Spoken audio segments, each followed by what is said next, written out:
Hey everyone, Jason here, digital marketing consultant, and in this landing page conversion guide, we're going to go through 8 solid things that you can do to make sure you have a high converting landing page. Timestamps below, along with some other helpful marketing guides. Let's go ahead, jump right in. So let's kick things off with what we're going to define as a landing page as we go through this conversion optimization process. So a landing page is a single page on your site that does one thing, collects contact information, and has no external links. So here's an example of the landing page we'll be going through.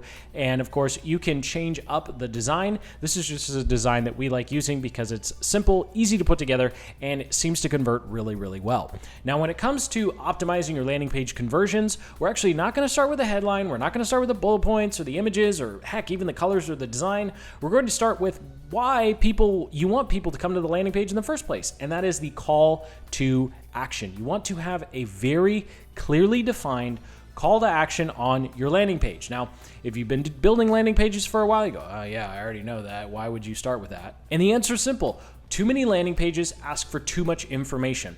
So when it comes to your call to action, obviously you want it to be very clear and it should be to collect some sort of contact information. But the question you should be asking yourself is, what's the minimum, absolute, minuscule amount of information we need in order to move someone to the next stage of the sales process? So as a very, very simple example, stop asking for the name, because most of the time, asking for the name is not going to make a huge difference with your marketing, and it can actually help increase the number of people that come into your funnel. So as a general rule of thumb, the more information you ask for, the lower your conversions. So if we want to maximize the conversions on our landing pages, just stop asking for the name altogether.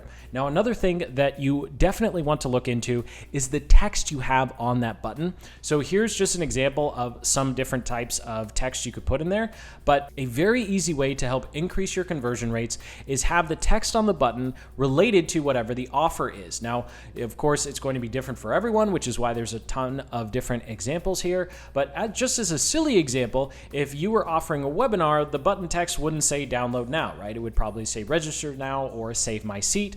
And while this might seem really, really small, it can make a huge difference with your landing page conversions. And if you want to take a really deep dive and start playing with the colors on your landing pages and the psychology behind it, I'll link up in the description to a really in-depth blog post by Nick Kalinda where he goes through everything you need to know as a marketer when it comes to the psychology of colors and, of course, choosing the button color for your call to action button.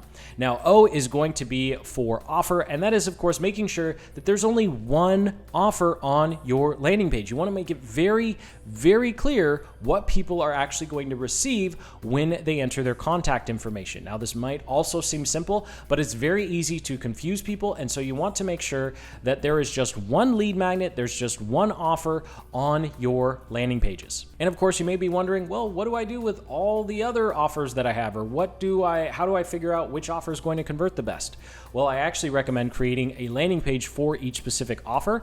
And one of the best ways to optimize the conversion rate of your landing page isn't actually the landing page itself. It's actually testing different types of offers, which is why creating simple landing pages like the one we're going through is so powerful and effective, because the offer behind your call to action is probably going to be the second biggest factor in how well your landing page converts. Because after all, offering a guide versus a template versus some scripts is going to make a huge difference in your conversion rates. So trying out different lead magnets is another way to make sure that you optimize your landing page conversions. I know that might seem like a little cheating, like, well, you're just making a bunch of landing pages. Yes, we are. You want to make way more than one lead magnet, more than one landing page, because you don't really know which one's actually going to work the best. And speaking of the offer, you probably want a neat visual of it so people know what they're actually receiving, even if it's just a digital delivery.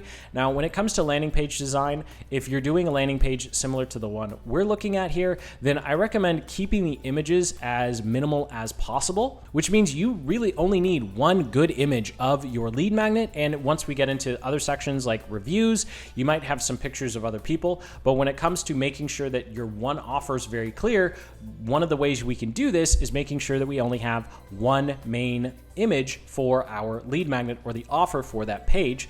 And all the other images I would recommend just being pictures either yourself or pictures of people who are giving reviews, although I'm getting ahead of myself. So apart from having your one main image and maybe some images for reviews, you're going to go ahead and make sure that you resize all of your images so that they are nice and small, because you don't really need high def, super big image files here. We want our landing pages to load super quick. So you can go to a website like resizeimage.net and quickly take your large photos and make them nice and small so that the page loads fast. Now, F is for value, and that is clearly communicating the value of the offer that you're making on your landing page. This is typically done with bullet points. Now, counterintuitive wise, we want to communicate the value and most importantly, communicate the benefits of what's being offered, but we don't want to completely explain what we're giving away. So there's a little bit of a balance here where you want to create some curiosity about how exactly this is going to be valuable, but you do need to explain enough so that someone actually does enter their contact information. So I'll link up in the cards and the description to a super deep copywriting dive that goes through some of these bullet point formulas to help you create really enticing bullet points that communicate that value, but also create that air of curiosity to get someone to actually enter their name and email, or more importantly, just their email. Now, E is going to stand for effective headline. And so this is where we want to make sure that our headlines clearly communicate who this offer is for and how, despite whatever is in their way, they're going to be able to achieve a big result that they're looking for. And so a really common headline you can use here is how to, even if, without, or so you can. It's common because it works. So again, link in the cards and the description to a super deep dive video that walks through how to look at results and roadblocks of your ideal customers. And then of course, use those to plug into these headline formulas to actually write an effective headline. Now, R stands for reviews, and reviews and testimonials are a great way to add some credibility and remove some of the friction someone might have to providing their contact information. Now, I get it. Most of us haven't appeared on popular media websites or television, and we probably don't have a ton of different reviews. But if you did, this would be something that will really help your conversion rates, at least having 2 to 3 reviews or showing a couple of media appearance logos. Now, what I like to do, because we don't have much of those either, especially when we're testing lots of different new offers that not many people have tried yet, we actually will quote ourselves. And you're totally allowed to quote yourself. So go ahead and put a little picture of yourself at the bottom of the landing page, and then just a quick little blurb on why you think this specific offer is going to be valuable to them. And that's all you need to do for reviews if you don't already have some for your page. Now, T is going to be for tests, because we have to test our landing page, right? And this is going to come down to testing via split testing. So you're going to have version 1 and you're going to have version 2, and you're going to make one change. So you'll change one of the elements we've talked about. You might change your headline, you might change the image of your offer, or you might change what the call to action is or the call to action button color. So one of those 3 things is what you're going to want to start with your testing. Now, when it comes to your testing, what you're going to do is, most landing page softwares allow you to do this. If not, you can use something called Google Optimize. It's free, and it's a code you can put on your landing pages. So go ahead and search for that if your landing page builder doesn't allow for split testing, but you're going to literally just split the traffic, right? 50% goes to one page, 50% goes to the other, and you see which one works. Now, what's really important here, and I'll link up in the cards in the description to a much deeper dive conversion optimization rate video, but you actually want to do this for each one of your traffic sources. So instead of having all of your different traffic sources going to one landing page, what you're actually going to want to do is have a landing page split test for each one of your traffic sources.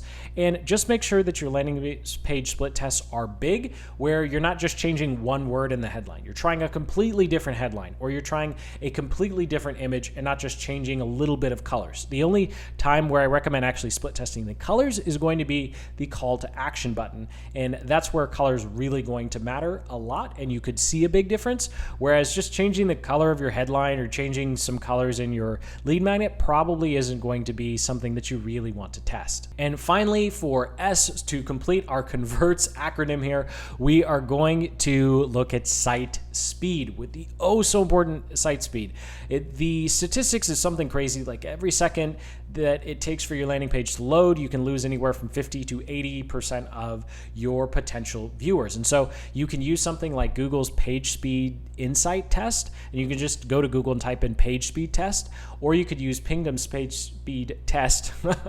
Okay, I'm gonna stop saying page speed test now because obviously I'm losing it. So with whatever test you decide, you want to go ahead and run these free tests. You don't need to pay for any, and these will tell you where and how your page is slowing down. Of course, hopefully you've already resized your images, but these will also give you a tremendous amount of details on how you can actually improve the page load speed of your page so that you can actually get more people seeing your message as opposed to them being on their phone and it takes too long and they go, yeah, you know what, that took too long. And then they just go back and they leave to wherever they came from, right? So that's bounces. And of course, you can see that in Google Analytics. You can go in and see how many people are bouncing off your page, which is another place that you can look. So thank you so much for watching. Sincerely hope you have some ideas of what to split test with your landing pages now. So go ahead and hit that like button, comment below with your conversion optimization questions for your landing pages. And until the next, keep building the business you love.